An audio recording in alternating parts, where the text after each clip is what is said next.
Hi, ഇന്നലെ daddy ഗിരിജയുടെ കുറേയധികം videos ഇങ്ങനെ കുറച്ച് പേര് കൊണ്ടുവന്നിട്ടുണ്ടായിരുന്നു. ഇത് എന്താ ഇങ്ങനെയെന്ന്. ഒരു കാര്യം നിങ്ങൾ മനസ്സിലാക്കുക, കോടതിയെ പോലും കബളിപ്പിക്കാൻ ശക്തിയുള്ള ഒരു സ്ത്രീയാണ് അവർ. അപ്പോൾ അവർ പറയുന്നതിന് ആ മൂല്യം മാത്രം കൊടുത്താൽ മതി. അവർ പല കോപ്പും പല പ്രാന്തും ഇരുന്നുകൊണ്ട് പറയും. അവർക്ക് ഉറച്ച വിശ്വാസമാണ് ഇവിടെ നമ്മുടെ അധികാരവർഗം അവരെ സപ്പോർട്ട് ചെയ്യും എന്നുള്ളത്. ഇപ്പോൾ ഈ ചിറ്റേ ഗോപകുമാരായിരുന്നാലും ഇപ്പോഴവിടെ ഇരിക്കുന്ന കൗൺസിലർ ആയിരുന്നാലും അവിടെയുള്ള പഞ്ചായത്ത് പ്രസിഡന്റ് ആയിരുന്നാലും ആരൊക്കെയാണെങ്കിലും ഇപ്പോൾ അവിടെ പ്രസന്റിലി അധികാരത്തിലിരിക്കുന്നവരെയൊക്കെ നിങ്ങൾ അടുത്ത ഇലക്ഷനിൽ നേരിടുക ഈ ഒരു വിഷയം മുൻനിർത്തിക്കൊണ്ട് തന്നെ. അവിടെ സംഭവിക്കുന്ന ഈ വൃത്തികേടുകളെ പുറത്തു കൊണ്ടുവന്ന് കാണിക്കുക എന്നുള്ള ഉദ്ദേശമേ എന്നെ കൊണ്ട് പറ്റുള്ളൂ. ഇപ്പം ഞാൻ പറഞ്ഞല്ലോ, ഞാൻ ആ നാട്ടിലുള്ളവളല്ല, എനിക്ക് ആ സ്ത്രീയുമായിട്ട് യാതൊരു മുൻപരിചയമോ ഒന്നുമില്ല. നമ്മൾ കുറച്ചധികം പേര് വിളിച്ചു തന്ന ഇൻഫോർമേഷൻസ് ആണ് ഞാൻ നിങ്ങൾക്ക് പാസ് ചെയ്ത് തന്നിട്ടുള്ളത്. പ്രത്യേകിച്ച് അജിതകുമാരി എന്ന് പറയുന്ന അവരുടെ കസിനാണ് എന്നെ വിളിച്ചിട്ടുണ്ടായിരുന്നത്.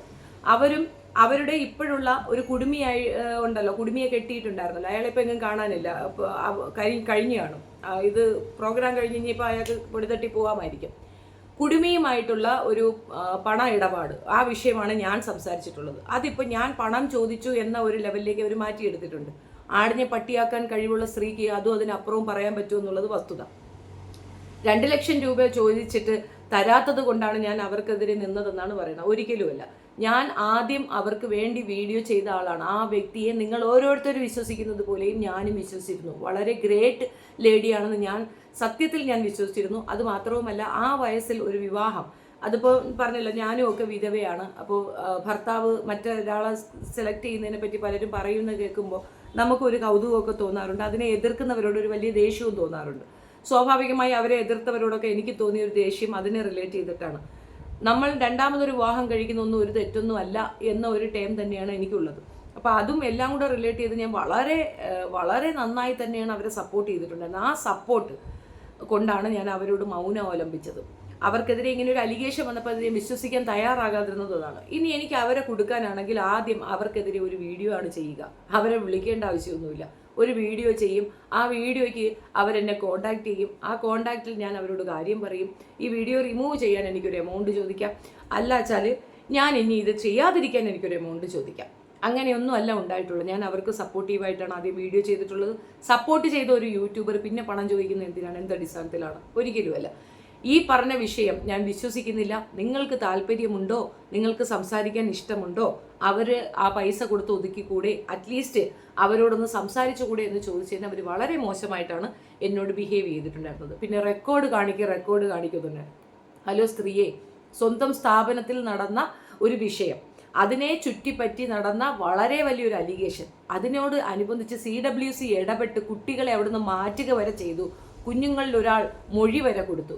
ആ പൊടി കുഞ്ഞ് പറഞ്ഞു അത്ര അത് ശരിയല്ല എന്ന്. നീ കണ്ണുരുട്ടി കാണും, അല്ലെങ്കിൽ നിന്റെ നോട്ടം കണ്ട് അത് പേടിച്ച് കാണും. എന്തായാലും മൊഴി മാറ്റി പറഞ്ഞ ആ കുട്ടിയോട് ഞാനൊന്നും പറയത്തില്ല. കാരണം അവൾ ഭയന്നു എങ്കിൽ അതിൽ അതിശയിക്കാനൊന്നുമില്ല. ആ മൊത്ത കുട്ടികളെ നിനക്ക് തിരിച്ചു കിട്ടാൻ വേണ്ടി നീ റിക്വസ്റ്റ് എഴുതി കൊടുക്കുമെങ്കിൽ മൈസെൽഫ് അവിടെ വന്ന് സത്യാഗ്രഹം ഇരിക്കും. ഒരു പരിപാടി നടക്കത്തില്ലടി. നിന്റെ അടുത്തേക്ക് കുഞ്ഞുങ്ങളെ ഇനി വിടാൻ ഇതറിഞ്ഞുകൊണ്ട് ഞങ്ങൾ അനുവദിക്കത്തില്ല. അമ്മമാരവിടെ കിടന്നോട്ടെ. കാരണം അവരിന്നോ നാളെയോ എന്ന് പറഞ്ഞ് കിടക്കുന്ന മനുഷ്യരാണ്.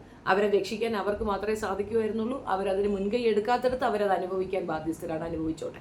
പക്ഷേ പൊടിമക്കൾ വായില്ലാ ജീവനുകളാണ്. അവരെ കൊണ്ടൊക്കത്തില്ല നിന്റെ ഒപ്പം കിടന്നടിക്കാനായിട്ട്. അതുകൊണ്ട് തന്നെ ഒരു കുഞ്ഞുങ്ങളെയും അവിടെ വിടുന്നതിനോട് യോജിപ്പില്ല, വിയോജിപ്പാണ്. ശക്തമായി പ്രതിഷേധിക്കുക. ആർക്കൊക്കെ എൻ്റെ ഒപ്പം നിൽക്കണമോ കൂടെ നിൽക്കാം. പല വിഷയങ്ങളിലും എനിക്ക് സന്ധ്യ പല്ലവി എന്ന് പറയുന്ന സ്ത്രീയോട് എതിർപ്പുണ്ട്. കാരണം ചുമ്മാ നമ്മൾ അനുദിനം വീഡിയോ ഇട്ടിട്ടോ ഇവർക്കെതിരെ സംസാരിച്ചിട്ടോ കാര്യമില്ല. ആക്ഷൻ എടുക്കുക എന്നുള്ളതാണ്. നിയമവശമാണ് ഞാൻ ആ കുട്ടിയോട് പറഞ്ഞിട്ടുണ്ടായിരുന്നത്. അതേപോലെ സുറുമി പറഞ്ഞ കാര്യങ്ങളൊക്കെ തന്നെ ആക്ഷനിൽ ഇറങ്ങുക എന്നുള്ളതാണ്. പരസ്പരം വെല്ലുവിളിക്കുകയും പരസ്പരം വഴക്കുണ്ടാക്കുന്നതിന് പകരം ഒന്നിച്ച് നിന്നുകൊണ്ട് പൊരുതാൻ പറഞ്ഞതും അത് തന്നെയാണ്. അവൾ വിചാരിക്കുന്നത് പോലെ ഇവർ പരസ്പരം വഴക്കുണ്ടാക്കുകയോ മാറി നിൽക്കുകയോ ഒന്നുമല്ല. അവരെല്ലാം ഒന്നിച്ച് തന്നെയാണ് നിൽക്കുന്നത്. പക്ഷേ എന്താ അവൾ വിചാരിക്കുന്നത്, ഇവിടെ എല്ലാവരും തമ്മിൽ തല്ലിയാണ്, അപ്പം നമുക്ക് ഈസി ആയിട്ട് ജയിച്ച് കയറാമെന്നാണ്. ഒന്നുമല്ല. നീ കണ്ടോ ശക്തി എന്താണെന്ന്. വരും ദിവസങ്ങളിൽ നിനക്ക് തന്നെ കാണാം. അത്രയേ ഉള്ളൂ. പിന്നെ ആ പെൺകുട്ടിയുടെ കാര്യം, അമ്മയ്ക്കും മകൾക്കും ഇഷ്ടമില്ല അത്രേ DNA എടുക്കാൻ. കോടതി അങ്ങനെ ഒരു തീരുമാനമൊക്കെ എടുത്തല്ലേ. നമുക്ക് ഇഷ്ടമില്ലെങ്കിൽ നമ്മുടെ DNA എടുക്കണ്ട. ഒരു ക്രൈമാണ് നടന്നിരിക്കുന്നത്. ആ ക്രൈമിന് എഗൻസ്റ്റ് തെളിയിക്കാനായിട്ടാണ് DNA എടുക്കണമെന്ന് പറയുന്നത്.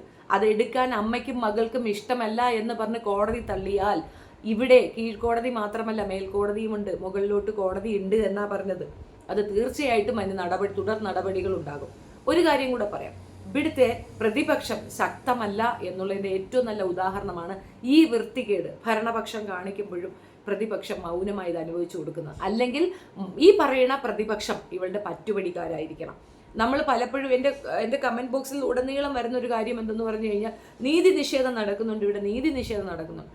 നീതി നിഷേധിക്കപ്പെടുന്നിടത്ത് നിങ്ങൾ സംസാരിക്കണം. ഇവിടെ ജനാധിപത്യമാണ്. ജനങ്ങളാൽ തിരഞ്ഞെടുക്കപ്പെട്ട ആൾ ഭരിക്കുന്ന സ്ഥലം. ഭരണമല്ല, സർവീസാണ്. ആ സർവീസിന് എന്തെങ്കിലും മുടക്കമുണ്ടായാൽ നിങ്ങൾ ചോദ്യം ചെയ്യണം. ഉദാഹരണം പറയാം, നിങ്ങളുടെ വീട്ടിൽ നിങ്ങൾ ഒരു സെർവൻറ്റിനെ നിർത്തുകയാണ്. ആ സെർവൻറ്റ് പ്രോപ്പറായി വർക്ക് ചെയ്തില്ല എങ്കിൽ നിങ്ങൾ ശമ്പളം കൊടുക്കുമോ? നിങ്ങൾ അവരെ നിർത്തുമോ? നിങ്ങളെ തന്നെ ഉപദ്രവിക്കുന്ന രീതിയിൽ അവർ ബിഹേവ് ചെയ്താൽ നിങ്ങൾ അടുത്ത ദിവസം അവരെ ടെർമിനേറ്റ് ചെയ്യുമോ? അതേ സംഗതി നിങ്ങൾ ഈ പറയുന്ന മന്ത്രിമാർക്കെതിരെയും നിൽക്കണം. എന്തുകൊണ്ട് ഇവരൊന്നും ആക്ഷൻ എടുക്കുന്നില്ല? എത്ര സീരിയസ് അലിഗേഷൻ ആണെന്ന് ഓർത്ത് നോക്കുക.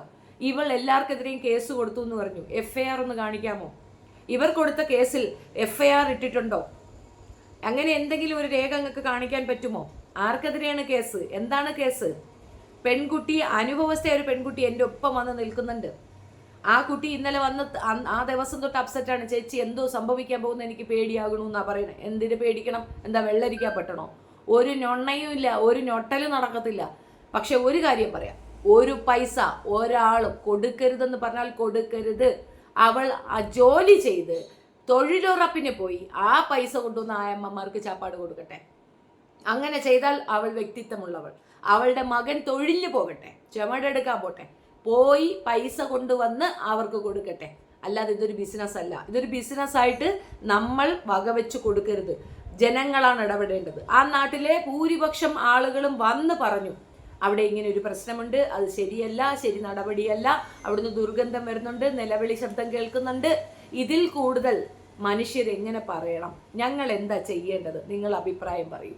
ഞങ്ങളുടെ കയ്യിൽ അധികാരമില്ല, പക്ഷേ ഞങ്ങളുടെ കയ്യിൽ നാവുണ്ട്. അതിനനുസരിച്ച് പറഞ്ഞിട്ടുണ്ട്. യൂട്യൂബേഴ്സിനെതിരെ വെല്ലുവിളിക്കുന്ന പലരെയും കാണുന്നുണ്ട്. നിങ്ങൾക്ക് യൂട്യൂബേഴ്സ് ഇത്രയും ശത്രുവാകുന്ന എന്തുകൊണ്ടാണ്? പണം വാങ്ങിച്ചവർ മൗനമാകാറില്ല, അവർ ശബ്ദിക്കും. ഈ ചാനലുകൾ പോലെ, ന്യൂസ് ചാനലുകൾ പോലെ പണം വാങ്ങി മൗനമായിരിക്കുന്ന പരിപാടി യൂട്യൂബേഴ്സിനില്ല. അവർക്ക് അവരവരുടെ പേഴ്സണാലിറ്റി ഉണ്ട്. ധൈര്യസമേതം തെറ്റിനെ തെറ്റെന്നും ശബ്ദമുയർത്തി അത് വിളിച്ചു പറയാനും ഗഡ്സ് ഉള്ളവരാണ് യൂട്യൂബേഴ്സ്. അതുകൊണ്ടാണ് നിങ്ങൾക്ക് അവർ ശത്രുവായത്. നിങ്ങളുടെ വാക്ക് കേട്ട് നിങ്ങളുടെ താളത്തിനൊപ്പം 2000 2500 രൂപ പേയ്മെന്റ് ചെയ്താൽ വന്നിരുന്ന് തലകുലുക്കി കേൾക്കുന്ന ഈ കുണ്ടികുലുക്കി പക്ഷിയെ പോലെ കുറേ അലവലാദികളാണ് നിങ്ങളുടെ കൂടെ ഉള്ളത്. അവർക്ക് നിങ്ങൾ ഒരു മെറ്റീരിയൽ മാത്രമാണ്. അത് നിങ്ങൾ എന്താണെന്ന് വെച്ചാൽ ചെയ്തു. മേക്കപ്പ് ഇട്ട് അവിടെ പോയി ഇരുന്നു കൊണ്ട് പോക്കൃതരം പറഞ്ഞാൽ അത് കേട്ടുകൊണ്ടിരിക്കാൻ ഇപ്പുറത്തുള്ളവർക്ക് സൗകര്യക്കുറവുണ്ടെന്നാണ് പറഞ്ഞു വന്നതിൻ്റെ അർത്ഥം. ഞാൻ ഇതുവരെ കക്ഷി ചേർന്നിട്ടില്ല ഒരു കേസിലും. ഈ പെൺകുട്ടി സാക്ഷി പറയും, അവളുടെ ഒരു സാക്ഷിയാണ്. അത് മാത്രമേ എന്നെ കൊണ്ട് പറ്റുള്ളൂ. ഞാൻ കക്ഷി ചേർന്നിട്ടില്ലാത്തതിൻ്റെ കാരണം മറ്റൊന്നല്ല, കേസും കൂട്ടങ്ങളുമായിട്ടൊക്കെ പോകുമ്പോൾ ഉള്ള ഒരു എക്സ്പെൻസ് അതെനിക്ക് മീറ്റ് ചെയ്യാൻ പറ്റത്തില്ല. ആ ഒരു വിഷമം കൊണ്ട് തന്നെയാണ് ഞാൻ ബാക്ക് അടിച്ചത്. അതിൻ്റെ അർത്ഥം ഈ വിഷയത്തിൽ നിന്ന് ഞാൻ പുറകോട്ട് എന്നല്ല. കേസ് കൊടുക്കേണ്ടവരെ കൊണ്ട് കൊടുപ്പിക്കുകയും അതിന് ഗൈഡ് ലൈൻ കൊടുക്കുകയും തീർച്ചയായിട്ടും അവർക്കൊപ്പം നിൽക്കുകയും ചെയ്യും. പിന്നെ പറഞ്ഞത് നമ്മളെന്തോ വൈരാഗ്യം തീർക്കുകയാണ്, പേഴ്സണൽ റിവെഞ്ച് ആണെന്ന് പറഞ്ഞു. പേഴ്സണൽ ഗഡ്ജോ റിവെഞ്ചോ ചെയ്യാനും മാത്രം ഇവരുടെ ഒരു ഫീൽഡിൽ ഞാനില്ല. ഞാനെന്ന വ്യക്തിയില്ല. എനിക്ക് ഒരു യൂട്യൂബർ എന്ന നിലയിൽ അവളൊരു കോമ്പറ്റീറ്റർ അല്ല. പിന്നെ എൻ്റെ അമ്മായിയുടെ മോളോ അല്ലെങ്കിൽ എൻ്റെ അയൽവക്കക്കാരിയോ എൻ്റെ അകരാതിയിലുള്ളൊരു ബന്ധുവോ അല്ല ഈ സ്ത്രീ. പിന്നെ എന്തിനാണ്? ഫോൺ വിളിച്ച് സംസാരിക്കുന്ന സമയത്ത് വളരെ മോശമായി സംസാരിച്ചു. ആ ഫോൺ റെക്കോർഡ് എൻ്റെ കയ്യിലുണ്ട്. ഇതിനെപ്പറ്റി വാർത്തയിട്ട ചാനലുകാർക്ക് എൻ്റെ നമ്പർ കിട്ടിയില്ലേ? എന്നോടൊരു എക്സ്പ്ലനേഷൻ ചോദിച്ചൂടെ? ആ റെക്കോർഡ് ഒന്ന് കേൾക്കാനുള്ള മാനസിക വലിപ്പമെങ്കിലും നിങ്ങൾ കാണിക്കണ്ടേ? അതിനകത്ത് എവിടെയാണ് ഷെഫീനയ്ക്ക് 2 ലക്ഷം രൂപ വേണമെന്ന് പറഞ്ഞത്? അജിതകുമാരി പറഞ്ഞ കാര്യം ഞാൻ അവർക്ക് ഇൻഫോർമേഷനാണ് കൊടുക്കുന്നത്. അജിതകുമാരി പറഞ്ഞ കാര്യങ്ങൾ ഫുൾ എൻ്റെ യൂട്യൂബിലെ വീഡിയോകളിൽ അവിടെ ഉണ്ട്. ഈ പറഞ്ഞ ജോൺ കെന്നഡി ഇട്ട ഒരു സാധനം, കെന്നഡി ചാക്കോ ഇട്ട ഒരു വിഷയം, ആ വിഷയത്തിൽ പിന്നെ ഞാനൊരു വീഡിയോ ചെയ്തിരുന്നു. ആ വീഡിയോ ഇവർ റിപ്പോർട്ട് അടിച്ചു. അത് എനിക്ക് യൂട്യൂബ് റിമൂവ് ചെയ്ത് ഒഴിവാക്കേണ്ടി വന്നു. അതെന്തോ പേഴ്സണൽ ഡോക്യുമെൻ്റ് ആണ് എന്നാണ് പറഞ്ഞിട്ടുണ്ടായിരുന്നത്. ആ ഒരു വിഷയം കൊണ്ട് തന്നെ ഞാൻ ഈ കെന്നഡിയുടെ കൂടുതൽ വിശേഷങ്ങൾ ഇടാൻ പോയില്ല. കാരണം അവർക്ക് കെന്നഡിയെ ടാർഗറ്റ് ചെയ്യുന്നുണ്ടെന്ന് എനിക്ക് മനസ്സിലായി. കെന്നഡിയുടെ റിലേറ്റ് ചെയ്ത് ഏത് വീഡിയോ ഇട്ടാലും അവർ ഭയങ്കരമായിട്ടത് റിപ്പോർട്ട് അടിക്കും. അപ്പോൾ എന്താണ് എന്ന് മനസ്സിലാക്കാൻ കോമൺ സെൻസ് ഉപയോഗിക്കുക. കെന്നഡി എന്ന് പറയുന്ന ഒരാളുടെ ശബ്ദം അവർക്ക് നല്ല പോലെ വേദനിക്കുന്നുണ്ട്. അയാൾ പറയുന്നതിൽ ചില സത്യങ്ങളുണ്ട്. ചില സമയങ്ങളിൽ അയാളുടെ അവതരണ ശൈലി കുഴപ്പം കൊണ്ടായിരിക്കാം നിങ്ങൾക്കത് കൃത്യമായിട്ട് കിട്ടാത്തത്. പക്ഷേ അയാളെ ഇവൾ ഭയപ്പെടുന്നു എന്നുള്ളത് കൊണ്ടാണ് കെന്നഡിയുടെ ശബ്ദം നിർത്തലാക്കാൻ അയാൾ ശ്രമിക്കുന്നത്. അവിടെയുള്ള ഒരു സൂപ്പർ മാർക്കറ്റ് അധികാരിയാണ് മാത്യു. അദ്ദേഹം പറഞ്ഞ കാര്യങ്ങളും വ്യക്തമാണ്. ആ ഒരു അനാഥാലയത്തിൽ, അമ്മമാരും കുഞ്ഞുങ്ങളും താമസിക്കുന്ന അനാഥാലയത്തിൽ ഡെയിലി ഇത്രയധികം സോഡാ കുപ്പിയും അച്ചാറും മറ്റേ തൊട്ട് നക്കുന്ന ഈ കള്ളിന് ഉപയോഗിക്കുന്നത്, മദ്യത്തിന് ഉപയോഗിക്കുന്ന സാധനങ്ങൾ ഡെയിലി വാങ്ങിക്കുന്നതിൻ്റെ ബില്ല് വെച്ചാണ് അദ്ദേഹം സംസാരിക്കുന്നത്. അദ്ദേഹത്തിന് അവരോട് എന്ത് പേഴ്സണൽ ഗ്രഡ്ജാണ് വരാനുണ്ടാവുക? ഇൻഫാക്ട് ഇവരൊരു നല്ല കസ്റ്റമർ അല്ലേ അദ്ദേഹത്തിന്? അദ്ദേഹം നടത്തുന്ന സ്ഥാപനത്തിൽ നിന്ന് ഇത്രയധികം സാധനം ദിവസേന വാങ്ങിക്കുന്നുണ്ടെങ്കിൽ അവർ നല്ലൊരു കസ്റ്റമർ അല്ലേ? അവർ മിണ്ടാതെയല്ലേ ഇരിക്കേണ്ടത്? ആ മനുഷ്യൻ എന്തിനിവർക്കെതിരെ പറഞ്ഞു? അവർക്ക് മനസ്സിലായി അവിടെ നടക്കുന്നത് മുഴുക്ക അരാജകത്വമാണ്. ആ അരാജകത്വം ഞാൻ അനുവദിച്ചു കൊടുക്കരുതെന്നുള്ള മനസാക്ഷിയാണ് ആ മനുഷ്യൻ ഇവിടെ വന്ന് പറഞ്ഞത്. ഇവർ മുമ്പ് നടത്തിയിരുന്ന ഒരു സ്ഥാപനത്തിലെ അധികാരികൾ, അതിൻ്റെ ഓണേഴ്സ്, അവർ മുൻ MLA മകനാണ്. അത് ഒരുപാട് പൊളിറ്റിക്കൽ ഇതുള്ള ഒരു വ്യക്തിയാണ്. അദ്ദേഹവും അദ്ദേഹത്തിൻ്റെ ഭാര്യയും എന്ന് പറഞ്ഞു അവിടെ ബലാത്സംഗം ഉൾപ്പെടെ ഞങ്ങൾ വിറ്റ്നസ് ആണെന്ന്. പോലീസിന് എന്തുകൊണ്ട് ഇതിനെതിരേക്ക് ആക്ഷൻ എടുക്കാൻ പറ്റുന്നില്ല? അവർക്കെതിരെ എന്തുകൊണ്ട് ആക്ഷൻ എടുക്കുന്നില്ല? അവർക്ക് എന്ത് പേഴ്സണൽ ഗ്രഡ്ജാണ് ഈ സ്ത്രീയോട്? അവരുടെ സ്ഥാപനത്തിൽ മോശപ്പെട്ട രീതിയിൽ ഒരു സംഭവം കണ്ടതോടെ അവിടെ ഇത് പറ്റില്ല എന്നും അവിടെ നടത്താൻ ഉദ്ദേശിച്ചിരുന്ന അഗതി മന്ദിരമാണെന്നും അഗതി മന്ദിരത്തിൽ നടക്കുന്ന മറ്റൊന്നാണെന്ന് തിരിച്ചറിഞ്ഞതോടെ എടുത്തുകൊണ്ട് പൊയ്ക്കോ എന്ന് പറഞ്ഞു. കാലങ്ങൾക്കിപ്പുറം അവർക്ക് വന്നത് പറയേണ്ടി വന്നല്ലേ? അതിലെന്ത് പേഴ്സണൽ ഗ്രഡ്ജാണ് ഈ സ്ത്രീ പറയുന്നത്? ഈ സ്ത്രീയുടെ സ്ഥാപനം പൂട്ടിക്കേണ്ട ആവശ്യം നമുക്കെന്താണ്? ഞാൻ ഇപ്പോഴും പറയുന്നു, അവരെന്ത് സ്ഥാപനം വേണമെങ്കിലും നടത്തിക്കോട്ടെ, അതിലൊന്നും ഒരു തർക്കമില്ല. പക്ഷെ കുഞ്ഞുങ്ങൾക്കെതിരെ നടന്ന അനീതി തന്നെയാണ്. അത് കണ്ണടച്ചിരുട്ടാക്കലാണ്. ഇവിടെ ഒരു വിറ്റ്നസ് ഉണ്ട്. ഈ കുട്ടികളെ കിട്ടുമ്പോൾ ആ കുട്ടി പറയും, ആ കുട്ടിയെ കൊണ്ട് കേസ് കൊടുപ്പിക്കും. ഇനി ആ കുട്ടിയെ കിട്ടാതിരിക്കാൻ നമ്മൾ മാക്സിമം ശ്രമിക്കും എന്ന് തന്നെയാണ് ആ അമ്മ പറയുന്നത്. ആയിക്കോട്ടെ, നീ ശ്രമിക്കേ. അമ്മയിൽ നിന്ന് മക്കളെ പിരിക്കുന്ന ഏത് നീതിയാണെന്നും ഏത് ചട്ടമാണെന്നും എനിക്കും ഒന്ന് കാണും. പെറ്റമ്മയിൽ നിന്ന് മക്കളെ മാറ്റി നിർത്തുന്നത് ഏത് ചട്ടമാണെന്ന് എനിക്കും ഒന്ന് കാണണമെന്നേ ഉള്ളൂ.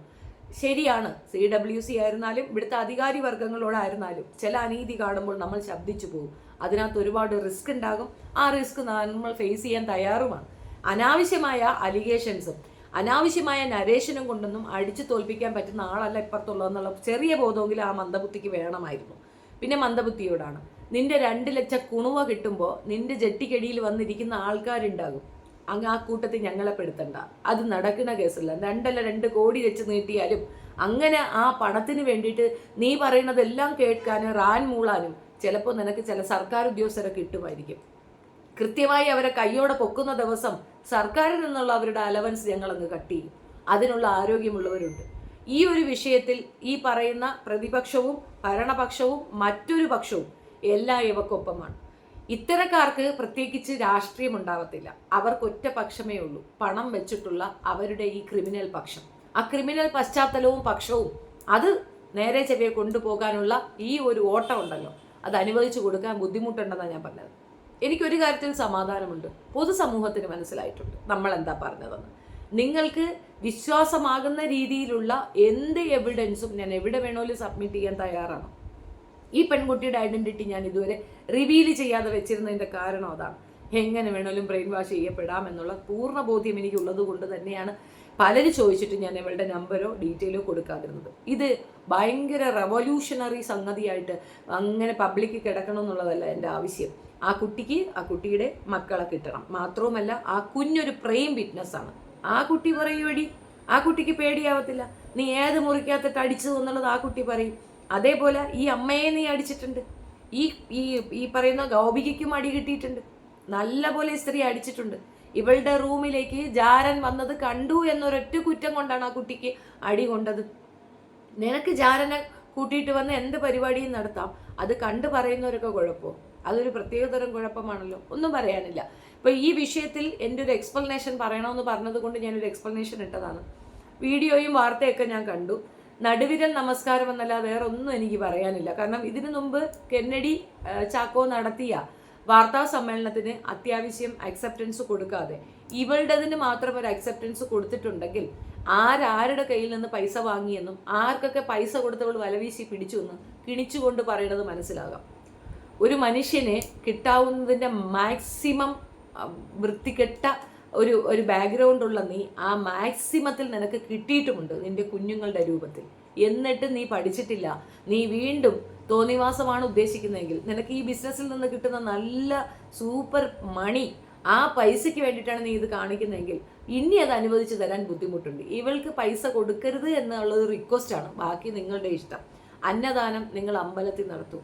അമ്പലങ്ങളിൽ അന്നദാനം ഉണ്ടല്ലോ, എത്രയോ മനുഷ്യർക്ക് അതൊരു സഹായമാണ്. സത്യമായിട്ടും നിങ്ങൾ ഇത്തരക്കാർക്ക് കൊടുക്കാതിരിക്കുക. നിങ്ങൾ ആർക്കെങ്കിലും എന്തെങ്കിലും ചെയ്യാൻ ആഗ്രഹിക്കുന്നത് ഡയറക്റ്റ് പോയി ചെയ്യുക. അവിടെ പോയി കുട്ടികളെ കാണാനും അമ്മമാരെ കാണാനും പോലും അനുവാദമില്ലാത്ത ഒരിടത്തേക്ക് എങ്ങനെയാണ് നിങ്ങൾ ഈ പൈസ കൊണ്ട് കൊടുക്കുന്നത്? ഈ സ്ത്രീ കാണിക്കുന്ന ദൂർത്തിനും ആർഭാടത്തിനും ഇവർക്ക് എന്തെങ്കിലും ജോലിയുണ്ടോ? ഇവർക്കോ ഇവരുടെ മക്കൾക്കോ മരുമക്കൾക്കോ ജോലി ഉള്ളതായിട്ട് നിങ്ങൾക്ക് അറിയുമോ? ഒരു ജോലിയും ചെയ്യാതെ ഇന്നത്തെ കാലത്ത് എങ്ങനെ ജീവിക്കാൻ പറ്റും ഒന്ന് പറയാമോ? ഇനി യൂട്യൂബർ ആണെങ്കിൽ ഇപ്പോഴിട്ട ആ യൂട്യൂബ്, ഇപ്പോൾ പുതിയതായിട്ട് അവർ തുടങ്ങി ആ യൂട്യൂബ് കൊണ്ട് ഈ 4 പേർക്ക് അടിച്ചു പൊളിച്ച് അർമാച്ച് ജീവിക്കാനും പറ്റുന്ന റവന്യൂ ഉണ്ടെന്നാണോ നിങ്ങൾ വിചാരിക്കുന്നത്? എല്ലാം നിങ്ങൾ പാവങ്ങൾക്ക് വേണ്ടി കൊടുക്കുന്ന പണത്തിൽ നിന്ന് എടുക്കുന്നതാണ്. മുൻപ് ഞാൻ ഇവരുടെ ന്യായീകരിച്ചുകൊണ്ടൊരു കാര്യം പറഞ്ഞു, അവരുടെ സർവീസിനുള്ള പൈസ അവരെടുക്കുന്നുണ്ട്. അവരവിടെ നടത്തുന്ന സർവീസ് എന്താണെന്നും കൂടെ ഒന്ന് പറയാമോ? ചുറ്റി നടക്കുന്നതോ മേക്കപ്പും ഇട്ട് അഴിഞ്ഞാടി നടക്കുന്നതിനെയാണോ സർവീസ് എന്ന് പറയുക? അവിടെ ഉണ്ടാകണം ഓരോ അമ്മമാരെയും. ഇവൾ കുളിപ്പിക്കുന്നുണ്ടോ? ഇവൾ ആഹാരം കൊടുക്കുന്നുണ്ടോ? അവിടെ ജോലിക്ക് ആളെ വെച്ചിട്ടാണ് ചെയ്യുന്നത്. അവർ ചെയ്യുന്ന സർവീസിന് നിങ്ങൾ പൈസ കൊടുക്കുന്നുണ്ട്. ഈ സ്ത്രീ എൻ്റെ നടത്തിപ്പുകാരി മാത്രമാണ്. ഗവൺമെൻറ് ഏറ്റെടുക്കേണ്ട ഒരു സ്ഥാപനത്തിനെ ഇത്രയധികം മ്ലേച്ഛമായ രീതിയിൽ നടത്തിപ്പുകാരിയുടെ കയ്യിലേക്ക് തിരിച്ചു കൊടുക്കാനാണ് CWC തീരുമാനിക്കുന്നതെങ്കിൽ കഠിനമായ നടപടികളുമായി ഞങ്ങൾ ഇപ്പുറത്ത് ഉണ്ടാകുമെന്നുള്ളത് ഉറപ്പിച്ച് തന്നെ പറയുന്നു. പലരും ഭയപ്പെട്ട് മാറി നിൽക്കുന്നു. ഒരു കാര്യം നിങ്ങൾ പറയുക, മനസ്സിലാക്കാൻ വേണ്ടി പറയുന്നതാണ്, അത് ചോദ്യവുമാണ്. ഈ ഒരു കാര്യം നിങ്ങൾ ഉടനെ സാധിക്കുമോ? ഒരു കുഞ്ഞ് ജനിക്കണമെങ്കിൽ നമ്മൾക്ക് 9 മാസം 9 ദിവസത്തെ സ്ട്രഗിൾ ഇല്ലേ? അതിനേക്കാൾ മുമ്പ് ഒരു സ്ട്രഗിൾ ഇല്ലേ? എന്തെല്ലാം സ്ട്രഗിളിൽ കൂടിയാണ് നമുക്കത് ഉണ്ടാകുന്നത്. ഒരു വീട് വെക്കാൻ അടിസ്ഥാനം കെട്ടണം, പിന്നെയല്ലേ നമുക്ക് ബാക്കിയെല്ലാം ചെയ്തു വരിക. അല്ല നാളെ രാവിലെ വീട് വേണമെന്ന് പറയുമ്പോൾ ഉണ്ടായി വരുമോ? എല്ലാത്തിനും നമ്മൾ അതിൻ്റെതായ എഫർട്ട് എടുക്കേണ്ടി വരും. നോ പെയിൻ നോ ഗെയിൻ എന്നുള്ളതാണ്. അത് ഈസി ആയിട്ട് നിങ്ങൾക്ക് കിട്ടണമെന്ന് പറഞ്ഞു കഴിഞ്ഞാൽ ഒന്നും പറയാനില്ല. പേരിനോ പദവിക്കോ അല്ലെങ്കിൽ എന്തെങ്കിലും രീതിയിലുള്ള ഒരു ഇതിനോ അല്ല നമ്മളിത് ചെയ്യുന്നത്. അത് തുറന്ന് തന്നെ പറയുന്നു. അതുകൊണ്ട് തന്നെ ഞാൻ പലയിടങ്ങളിലും മൗനം അവലംബിക്കുകയാണ് ചെയ്യുന്നത്. നമ്മൾ പറയുമ്പോൾ വല്ലവർക്കും നോക്കുന്നുണ്ടോ, മറ്റുള്ളവർക്ക് അത് ഇനി നമ്മൾ പേരെടുക്കാൻ ചെയ്യുന്നുണ്ടോ എന്ന് തോന്നുന്നുണ്ടോ എന്നൊക്കെ തോന്നിയത് കൊണ്ട് മൗനമായി മാറി നിൽക്കുന്നതാണ്. പക്ഷേ ഞാൻ പറഞ്ഞല്ലോ, എൻ്റെ കയ്യിലുള്ള എവിഡൻസ് എനിക്ക് ഏറ്റവും കൂടുതൽ സ്ട്രോങ് ആയിട്ടുള്ള സംഗതികൾ തന്നെയാണ് ഞാൻ പബ്ലിഷ് ചെയ്തത്. അതും മെജോറിറ്റി വന്ന കള്ളക്കഥകളൊന്നും ഞാൻ ഇട്ടിട്ടില്ല. കള്ളക്കഥകളെന്ന് എനിക്ക് ഫീൽ ചെയ്തൊന്നും ഞാൻ പബ്ലിഷ് ചെയ്തിട്ടുമില്ല. എനിക്ക് പൂർണ്ണ ബോധ്യപ്പെട്ട, അപ്പുറവും ഇപ്പുറവും ചോദിച്ച് ബോധ്യപ്പെട്ട സംഗതികളാണ് ഞാൻ പബ്ലിഷ് ചെയ്തിട്ടുള്ളത്. അപ്പം അതുമായി ഞാൻ മുൻപോട്ട് തന്നെ പോകും. പിന്നെ ഇവരുടെ ഈ ഒരു പ്രഹസനം, ഇതൊക്കെ പ്രഹസനങ്ങളാണെന്ന് മാത്രം മനസ്സിലാക്കാനുള്ള കോമൺ സെൻസ് നിങ്ങൾക്ക് ഉണ്ടാകണം. കോടതി മുറിയിൽ ഇവരുടെ ഈ പ്രഹസനം ചിലവാകത്തില്ല. ഇവർ തെറ്റുകാരി അല്ലെങ്കിൽ എന്തിന് മുൻകൂർ ജാമ്യം? ഇവർ തെറ്റുകാരി ആയതുകൊണ്ടല്ലേ? ഒരു സ്ഥാപനം നടത്തിക്കുന്ന ഒരു സ്ത്രീ പറയുകയാണ്, എൻ്റെ മരുമകൾ ഗർഭിണിയായത് ഞാൻ അറിഞ്ഞിട്ടില്ല, അതുകൊണ്ട് എന്നെ പ്രതി ചേർത്തിട്ടില്ല എന്ന്. ആണോ? നിങ്ങളെ ഗർഭിണിയാക്കിയത് അറിഞ്ഞില്ല, ശരിയാണ്. നിങ്ങളെ അറിയിച്ചുകൊണ്ട് എന്തായാലും നിങ്ങളുടെ മോനിക്ക് നിങ്ങളുടെ മരുമകളെ കയറാൻ പറ്റത്തില്ലല്ലോ. മരുമകൾ രാത്രി കതവ് തുറന്ന് ഇറങ്ങിപ്പോയി മരുമകളെ കയറിയതാണല്ലോ. 17 വയസ്സൊക്കെ ഓക്കെയാണ്, ഞാൻ അതിനൊന്നും എതിർപ്പ് പറയത്തില്ല. 16 വയസ്സിൽ നിന്റെ മരുമകൾക്ക് പ്രഗ്നൻസി ആകാം. 15 വയസ്സ് തൊട്ട് നിനക്ക് വിവാഹപ്രായമായി. മെൻസ്ട്രേഷൻ എന്ന് പറയുന്നത് തന്നെ കുട്ടി ഉണ്ടാകാനുള്ള സിംറ്റംസ് ശരീരം കൊടുക്കുന്നതാണ്. മെന്റലി നീ മെച്ചൂർഡാണെങ്കിൽ നീ കൊച്ചിനെ ഉണ്ടാക്കിക്കോ, ഒരു കുഴപ്പവുമില്ല. പക്ഷേ പ്രശ്നം നിന്റെ മരുകളോ നിന്റെ മരുമകളോ നിന്റെ മരുമകളുടെ അവിഹിതമോ നിന്റെ മകന്റെ വേലിചാട്ടമോ ഒന്നുമല്ല. പ്രശ്നം നീ നടത്തുന്ന അനാഥാലയമാണ്. അതിലുള്ള കുട്ടികളുടെ സേഫ്റ്റിയാണ്. അതിൽ നിന്നൊരു കുട്ടി ഇറങ്ങിപ്പോയി വയറ്റിലാക്കിക്കൊണ്ട് വന്ന് നിന്നപ്പോൾ മോങ്ങിയപ്പോൾ നീ കെട്ടിച്ചു കൊടുത്തെങ്കിൽ നാളെ നിന്റെ മകന് വീണ്ടും കാമപ്രാന്ത് ഇളവിയാൽ അതിലുള്ള വേറൊരു കുട്ടിയെ പ്രഗ്നന്റ് ആക്കിയാൽ നീ അവളെയും കെട്ടിച്ചു കൊടുക്കുമോ? ഈ ചോദ്യമാണ് ഞാൻ സമൂഹത്തിനോട് ചോദിക്കാൻ ആഗ്രഹിക്കുന്നത്. അതിനുത്തരം സമൂഹം പറയുക. ഇനി അവിടേക്ക് പെൺകുട്ടികളെ കൊണ്ടു കൊടുക്കാൻ നിൽക്കുന്ന CWC-കാരോട് എൻ്റെ ഒറ്റ ചോദ്യമേ ഉള്ളൂ. ഇവളുടെ മകൻ അതിലൊരുത്തിയെ പിഴപ്പിച്ചു, അതിലെ കുട്ടി ഉണ്ടാക്കി കൊടുത്തത് കൊണ്ട് അവൻ കെട്ടിയെടുത്തു. ഇനി അവൻ്റെ മകനും മരുമകനും ഇനിയും അവിടെയുള്ള കുട്ടികളെ പിഴപ്പിച്ചാൽ ആ കുട്ടികളെ ആരേക്കും? അതോ കൊന്നുകളയുമോ? അതോ വേറെ ആരെങ്കിലും കൊണ്ട് കെട്ടിക്കുമോ? അതിനൊരു ഉറപ്പ് തന്നാൽ അനാഥാലയം അവർക്ക് അവിടെ തുടരാം, ഒരു പ്രശ്നവുമില്ല. ഇനി അവർക്ക് പെൺകുട്ടികളെ കൊടുക്കാൻ പറ്റില്ല. അവർക്ക് അറിയില്ല എന്ന് അവർ പറയണേ. അറിവില്ലാത്ത സ്ത്രീ വീട്ടിൽ ചോറും കറിയും വെച്ചിരിക്കട്ടെ, അല്ലാതെ ഇതുപോലുള്ള സ്ഥാപനം നടത്തരുത്. ഒരു സ്ഥാപനത്തിൽ അവൾ ഈ താമസിച്ചിരുന്ന സ്ഥാപനത്തിൽ നിന്ന് അവൾ ഇറങ്ങിപ്പോയി അവൾ പ്രഗ്നന്റ് ആയിട്ടുള്ളത് അറിഞ്ഞിട്ടില്ല എന്ന് പറയുകയാണെങ്കിൽ അത്തരം അറിവുകേടിനെയാണ് എലിജിബിലിറ്റി ഇല്ലായ്മ എന്ന് പറയുന്നത്. നിനക്ക് കഴിവില്ലാത്തത് കൊണ്ടാണ് നിനക്ക് അറിവില്ലാതായി പോയത്. അറിവ് കെട്ട മൃഗമേ, നീ ചുമ്മാതിരിക്കുന്നതാണ് ഇനി നല്ലത്. അതിനേക്കാൾ ഉപരി നിനക്ക് അമ്മമാരെ കിട്ടിയല്ലോ, പിന്നെ നീ എഴുതി കൊടുത്തിട്ടാണെന്ന് ഇരുട്ട് കൊണ്ട് ഓട്ടയടക്കരുത്. CWC ആൾക്കാർ വന്ന് അവിടെ പരിശോധന നടത്തിയത് എന്തിനാണ്? നീ എഴുതി കൊടുത്തോണ്ടാണ്. അയ്യോ CWCക്കാരെ വരൂ, നിങ്ങൾ പരിശോധിക്കുമെന്ന് എഴുതി കൊടുത്തോ മോള്, അതുകൊണ്ടാണ് അവിടെ പരിശോധന നടത്തിയത്. അവിടെ പൂർണ്ണ ബോധ്യപ്പെട്ടു എന്ന് വോയിസ് തന്നിട്ടുണ്ട് CWCക്കാർ ഇല്ലേ? അവർ തന്നിട്ടുണ്ട്. കുഞ്ഞുങ്ങൾ ഞങ്ങൾക്ക് ആഹാരമില്ല എന്ന് സ്കൂളിലാണ് കംപ്ലൈൻറ്റ് ചെയ്തത് തന്നെയല്ലേ? സ്കൂളിൽ പോയ കുഞ്ഞുങ്ങൾ ഞങ്ങൾക്ക് ആഹാരം തരുന്നില്ല എന്ന് കംപ്ലൈൻറ്റ് ചെയ്യണമെങ്കിൽ അവിടെ ആഹാരം ഉണ്ടായിരുന്നു. കുട്ടികൾ കള്ളം പറയുമോ? കുട്ടികളെ അടിച്ചും പീഡിപ്പിച്ചും നിന്റെ പീഡന മുറികളാണ് അവിടെ ഉള്ളത്. അവിടെയുള്ള റൂമുകൾ പീഡന റൂമുകളാണ്. കതവ് അടച്ചിട്ടിട്ടാണ് കുട്ടികളെ ഉപദ്രവിക്കുന്നത്.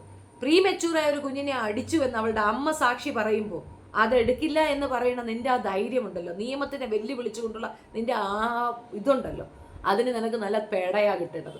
പൊതുസമൂഹമാണ് ഇടപെടേണ്ടത്. ഇപ്പോഴും ഞാൻ പറയുന്നു, ഈ പറയുന്ന സ്ഥാപനം എൻ്റെ നാട്ടിലായിരുന്നെങ്കിൽ 100% ആ സ്ഥാപനം അവിടെ ഉണ്ടാവില്ല. അമ്മാതിരി ഇത് സത്യാഗ്രഹം ഞങ്ങൾ അവിടെ ചെയ്യും. ഞങ്ങൾ നാട്ടുകാർ പ്രവർത്തിക്കും. നിങ്ങൾ നാട്ടുകാരുടെ കാര്യശേഷി കുറവാണ് ഇങ്ങനെ ഒരു വൃത്തികേട് അവിടെ നടക്കുന്നത്. ആ ശാപം ആ നാടിനെ പൂടനേറ്റ മൊത്തം എല്ലാവർക്കും ഈ ശാപം കിട്ടട്ടെ. ഓരോ കരച്ചിലുകളും നിങ്ങളുടെ ഓരോ മനുഷ്യരുടെയും വീട്ടിലേക്ക് ശാപമായി വന്ന് കയറട്ടെ എന്ന് മാത്രമേ എനിക്ക് പറയാനുള്ളൂ. അവിടെ നടക്കുന്നത് പരിപൂർണമായ കുറ്റകൃത്യങ്ങളും അരാജകത്വങ്ങളുമാണ്. അത് അറിവുകൊണ്ട് കൊണ്ടത് കൊണ്ടാണ്, നമ്മൾ മനസ്സിലാക്കിയത് കൊണ്ടാണ് അതിനെതിരായിട്ട് നമ്മൾ സ്റ്റാൻഡ് ചെയ്തത്. അത് ഇനിയും ചെയ്യും, മേൽക്കൊണ്ടും തുടരും. പിന്നെ പല രീതിയിലുള്ള അഭിസാരിക വൃത്തങ്ങൾ പലയിടത്തിരുന്നുകൊണ്ട് കുരയ്ക്കുന്നുണ്ട്. അഭിസാരികയുടെ നാക്കിൽ നിന്ന് വീഴുന്ന വായ്മൊഴികളിൽ സുഖമില്ലായ്മ പോലും കളിയാക്കലുകളായി പറയുന്ന അഭിസാരികകൾക്ക് എന്ത് മൂല്യമാണ് ഞാൻ കൊടുക്കേണ്ടതെന്ന് പറയാമോ? സ്വന്തം ഒരു സ്ത്രീക്ക് ഉതകുന്ന അല്ലെങ്കിൽ ഒരു മനസ്സാക്ഷിയുള്ളൊരു സ്ത്രീ പറയുന്നതാണോ മറ്റൊരാളുടെ ഊനത്തിനെ? മറ്റൊരാളുടെ വയ്യായ്മയെ കുറ്റപ്പെടുത്തുമോ ആരെങ്കിലും? മറ്റൊരാളുടെ വയ്യായ്മയെ കളിയാക്കിക്കൊണ്ട് വീഡിയോ ഇടുന്ന അഭിസാരികയ്ക്ക് എന്ത് മറുപടിയാണ് നമ്മൾ കൊടുക്കുന്നത്? ഒരുപാട് കടപ്പുറം കക്കൂസുകളുണ്ട്. ചില കടപ്പുറം കക്കൂസുകളെ നമ്മൾ അവോയ്ഡ് ചെയ്ത് നിർത്തുന്നതാണ് ബെറ്റർ. ഇവളുടെ പണം വാങ്ങി ചിലപ്പോൾ 2-3 ലക്ഷം രൂപ കൊടുത്ത് ഇവളെ കൂടെ ഒട്ടി നിന്ന് ഇച്ചിരി ഫേമസ് ആവാനുള്ള കളിയാണ് അത് കളിക്കുന്നത്. എത്ര തുടിച്ചഴുകിയവരും താഴെ നിലത്തേക്ക് വന്ന ചരിത്രമാണ് എൻ്റെ എതിരാളികളിൽ ഞാൻ കണ്ടിട്ടുള്ളത്. നാളിതുവരെ എൻ്റെ എക്സ്പീരിയൻസ് അതാണ്. അഴുകി തുടിച്ചങ്ങ് മേളി കയറി നിൽക്കും, ഒരു നിമിഷം കൊണ്ട് താഴേക്കിടും. കാരണം കൂടെ നിൽക്കുന്നത് തമ്പുരാനാണെന്നുള്ള വിശ്വാസം എനിക്കുണ്ട്. ആ വിശ്വാസത്തിൽ തന്നെയാണ് മുന്നോട്ട് പോകുന്നത്. നീതിക്ക് നിഷേധിക്കുന്ന ഒരു കാര്യത്തിലും ഞാൻ ഇതുവരെ നിന്നിട്ടില്ല, ഇനി നിൽക്കാൻ ഉദ്ദേശിക്കുന്നുമില്ല.